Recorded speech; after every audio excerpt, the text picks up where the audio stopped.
Okay, we're going to discuss overhand double play feeds, okay?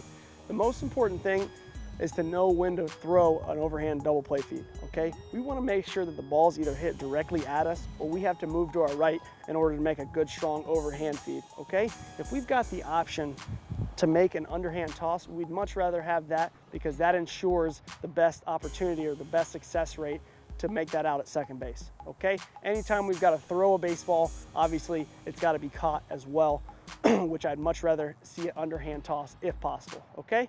So we're gonna start at our double play depth, which as discussed before, is 5 steps off second base, 5 steps back. That creates the ability for us to get to the bag easiest for either a steal or a ground ball double play opportunity, okay? We don't want to have to cover a large distance during a double play or a steal, okay?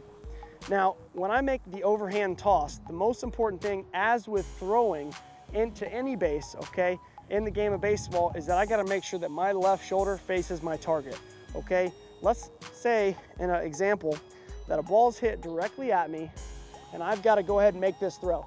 If I open to here and my left shoulder is now facing the outfield fence, it's gonna be tough for me to make a strong throw, okay? The one thing that I wanna get to, or the position that I want to get to, I want to make sure that when I'm fielding the baseball, my left foot is basically, my left toes are even with my heel, okay? Normally, if we field a ground ball, we want both toes to be even, but in this throw, we want to try to make sure that when we field the baseball, my left foot toes are even with my right foot heel.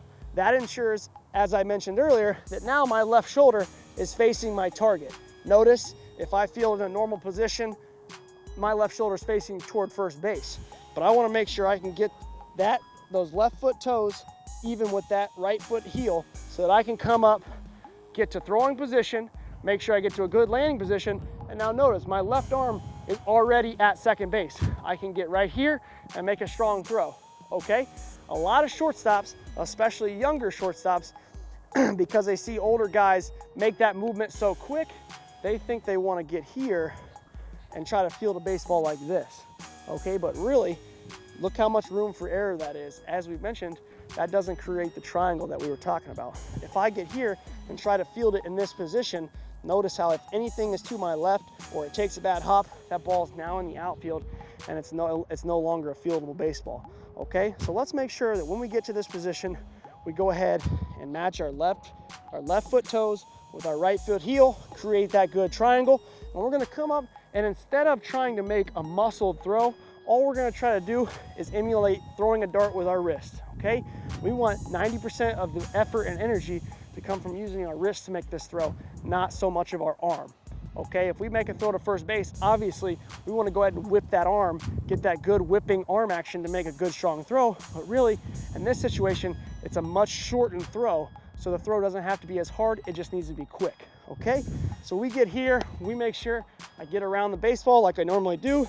My left toes are right even with my right heel. I field the baseball in a triangle situation or a triangle position. I come right up, and all I'm gonna do is make a good flick throw with my wrist to my second baseman, okay? Once again, I'm gonna make sure that I get around the baseball like we talked about, make that good V cut. I get here, I get to a good fielding position. I make sure my left toes are even with my right heel. I'm in a triangle formation, and I get right into this throwing position with my left shoulder facing my target, and all I do is bring my chest to my glove, make a good strong flick throw with my wrist. Notice how he keeps his balance the entire time. He controls his body. After he releases the baseball, he doesn't move. He doesn't fall backwards. He doesn't fall forwards. He's nice and balanced the entire time. He goes right to that position, and notice how he's not using his arm so much as he's using his wrist to make a good, strong flick throw.